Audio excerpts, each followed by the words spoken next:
स्त्रीमुक्ती संघटनेच्या 50व्या वर्षात पदार्पण करण्याचे 2 दिवसाचा कार्यक्रम आपण केलेला आहे. दोन्ही कार्यक्रम खूप चांगले झाले असं वाटतंय, कारण प्रतिसाद खूप चांगला आहे. कालही खूप प्रतिसाद चांगला होता. प्रतिसाद 2 प्रकारचा आहे. एक म्हणजे आमंत्रणाला मान देऊन एवढ्या मोठ्या प्रमाणात लोक आले. कालचंही सभागृह भरलेलं होतं, आजचंही सभागृह पूर्ण भरलेलं होतं. दुसरी गोष्ट म्हणजे पूर्ण दिवस कुठलाही डिस्ट्रॅक्शन न करता दोन्ही कार्यक्रम खूप चांगल्या पद्धतीने बघितले गेले आणि त्यामुळे खूप आनंद तर झालेला आहे. आणि तो काही फक्त स्त्रीमुक्ती संघटनेचा आनंद नाही आहे, हा आपला सगळ्यांचा मिळून आनंद आहे. कारण एकमेकांना भेटण्यातनं जो काल आनंद सगळ्यांना मिळालेला आहे, मध्ये काही भेटी होत नाहीत बरोबर काम करत नसल्यामुळे, पण ते जे एक काय म्हणायचं स्मरणरंजन जुन्या दिवसांचं पासून ते किती वर्षात आपण भेटलो नाही, तर हा सगळा आनंदोत्सव झालेला आहे. खरं म्हणजे आनंदोत्सवाची नुसती कल्पना नव्हती. एक म्हणजे 50 वर्षाचं जे काही वाटचाल होती ती पण एका ठिकाणी आणायची, आणि दुसरं म्हणजे वैचारिक घुसळण करायची, असे दोन्ही हेतू होते. पण त्याच्यातनं हे बाय प्रॉडक्ट आहे की आनंदोत्सव पण झाला दोन्ही बरोबर. तर आता मला 1-2 गोष्टी सांगायच्यात त्या अशा आहेत की आजचं जेवण जे दिलं होतं ते परिसर भगिनी विकास संघाचे जे कॅन्टीन आहे चालवलेलं त्यांनी, त्याच्यातून आपण जेवण मागवलं होतं. हे एक.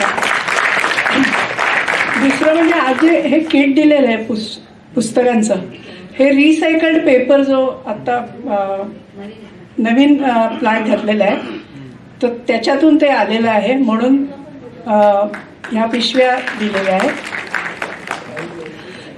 जाता जाता मला आणखी म्हणजे उर्मिला बोलली त्याच्यावर एक फक्त थोडंसं छोटंसं बोलायचं आहे की स्त्रियांची जी चळवळ आहे, म्हणजे माझा समज आहे तो सांगते, स्त्रियांची जी चळवळ आहे ती फक्त पितृसत्ताकाविरुद्ध आहे असं मला वाटत नाही बरं का. म्हणजे मला माहीत नाही. 3 प्रकारच्या सिस्टीम्स जगात आहेत. एक आहे ती वर्गसत्ता आहे, दुसरी आहे ती जाती व्यवस्था आहे, आणि भारताच्या बाहेर तो वंशवाद आहे. त्या वंशवादाला मॅचिंग इकडे जाती व्यवस्था आहे.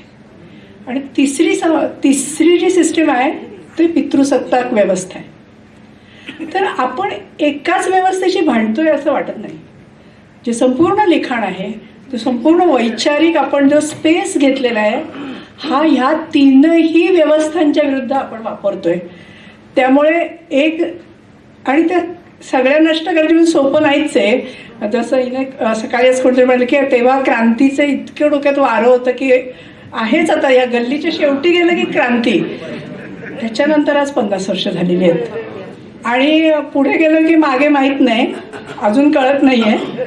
तर अशा परिस्थितीत ध्येय तेच आहे, पण ध्येय 3ही व्यवस्था संपवायचंच आहे. एक व्यवस्था जाती व्यवस्था संपवूया, पुरुष सत्ताक संपवूया असं होऊ शकत नाही. संपवायचं ते 3ही मिळूनच संपवायचं, आणि त्याच्यात पुरुष आणि स्त्रिया दोघांनी एकत्र यायचं, अशी काहीतरी कल्पना आहे असं मला वाटतं. एवढंच फक्त बोलायचं होतं. 2 दिवसाचा आनंदोत्सव तर झालेलाच आहे. वर्षभर आपण कार्यक्रम करणार आहोत. फक्त स्त्रीमुक्ती संघटना नाही, तर महाराष्ट्रातली जी स्त्री चळवळ आहे, ज्या अनेक संघटना आहेत, त्या सगळ्या एकत्र येऊन आपण 50 वर्ष पूर्ण होतील तेव्हा एक मोठं 3 ते 5 दिवसाचं संमेलन किंवा परिषद ही मुंबईमध्ये घेणार आहोत, आणि त्याच्यासाठी काम सुरू झालेलं आहे. एक पहिली मीटिंग श्रमिकवर मुंबईतल्याच कार्यकर्त्यांची बोलवली होती. त्याच्यानंतर 1-2 मीटिंग्स ऑनलाईन घेतलेल्या आहेत, आणि आता हा स्त्रीमुक्ती संघटनेचा हा 2 दिवसाचा जो कार्यक्रम आहे तो संपल्यानंतर जानेवारीच्या पहिल्या आठवड्यात आपलं कोपरखैराण्याचं जे बिल्डिंग आहे तिथे निरनिराळ्या स्त्री संघटनांचे प्रतिनिधी बोलवून एखादी सुकाणू समिती किंवा असं काहीतरी त्याचं एक मध्यवर्ती समिती तयार करून संबंध महाराष्ट्रावरच्या संघटना कशा त्यात येतील याचा विचार केला जाणार आहे. त्याचप्रमाणे स्त्रीमुक्ती संघटनेने या वर्षभर मोहिमा घेतलेल्या आहेत, त्याच्यात व्यसनमुक्ती हा एक विषय घेतलेला आहे. त्याचप्रमाणे एकल महिलांचा प्रश्न, त्याच्यावर आता आपण एक प्रकारचा सर्वे सुरू केलेला आहे, आणि त्याच्यात आपल्याला खूप महाराष्ट्रात काम झालेलं आहे त्याच्यावर. तरीसुद्धा आता नव्याने सर्वे करतोय आपण आणि त्याचं काही जे डॉक्युमेंट निघेल किंवा जे ते अजून नक्की त्याचा फॉर्म ठरलेला नाही आहे, पण त्याचं त्या दृष्टीने काम सुरू झालं आहे. आणि संबंध महाराष्ट्रभर कोणत्या विषयांवर आपल्याला एक फ्युचरिस्टिक पद्धतीने, की आतापर्यंत आज आपण 50 वर्षाचा लेखाजोखा म्हणतोय, म्हणजे आपण गेलेल्या 50 वर्षांचा विचार करतोय, पण पुढच्या वर्षी जी परिषद आहे तिच्यामध्ये आपण कदाचित पर्यावरणाचं काय होणार आहे किंवा कुटुंब संस्थेचं काय होणार आहे, हिंसा जी 5वीला पुजली असं म्हटलं जातं तिचं काय होणार आहे, अशा फ्युचरिस्टिक पद्धतीने कदाचित आपण त्याच्यावर बोलणार आहोत. काहीही ठरलेलं नाही, हा साधारण आराखडा आहे. तर याच्यामध्ये आत्ता जे आलेले आहेत लोक त्या सर्वांनी आपण ज्या संस्थेत काम करतो किंवा ज्या संघटनेत काम करतो आणि आपल्या आजूबाजूच्या परिसरात आपण असू त्या जिल्ह्यामध्ये आपल्याला ज्या ज्या संघटना माहिती आहेत त्या सगळ्यांना एकत्र करून आपण महाराष्ट्रभर स्त्री चळवळीचा एक 75 नंतर पुन्हा एकदा आवाज तयार करायचा. कारण वेगळेच आवाज सुरू झाले आहेत राजकारणात, खूप वेगवेगळे, आणि ते डिस्ट्रॅक्ट करतायत लोकांना.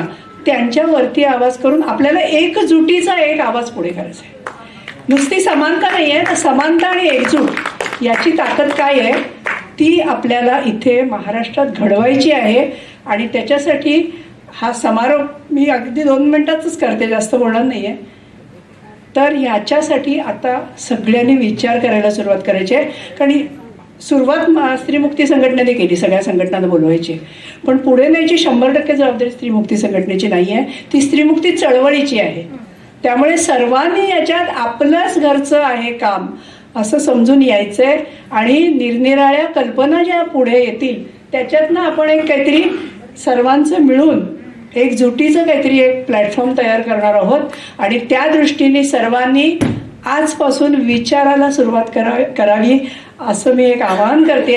आणि बघूया कसं म्हणजे कोपरखैरण्याच्या मीटिंगला किती लोकांना किती संघटनांना बोलवता येईल, पण काही मुख्य संघटना बोलवू आणि त्याच्यानंतर बाकीच्यांना जिल्हा पातळीवर आपण कसं काय काम करू शकतो ह्याचं पण प्रत्येक जिल्ह्यामध्ये ज्या संघटना आहेत त्या कसं त्या बँक असते, लीड बँक असते बघा, लीड बँक म्हणजे त्या एका जिल्ह्याची जबाबदारी त्या बँकेकडे, एक कॅनरा बँक, एक बँक ऑफ इंडिया, तसं आपण लीड संघटना आपण ठरवूया आणि मग त्या त्या जिल्ह्यामध्ये त्या संघटनेने जबाबदारी घ्यायची आणि संपूर्ण जिल्हा पिंजून काढायचा आहे. अशा पद्धतीने आपण काम करावं असं ढोबळमानाने मी फक्त मांडलेलं आहे. तर या दृष्टीने आपण सगळ्यांनी काम सुरू करूया, विचार तरी सुरू करूया.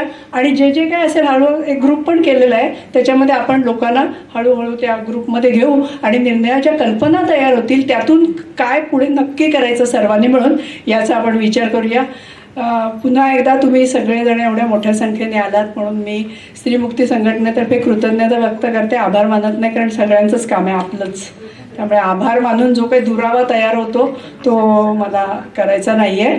तर कृतज्ञता व्यक्त करते, खूप आनंद पण व्यक्त करते. आणि असंच पुढे वर्षभर आपण काम करूया आणि पुढच्या 50 वर्षासाठी आपल्याला अजेंडा तयार करायचा आहे. एवढं बोलून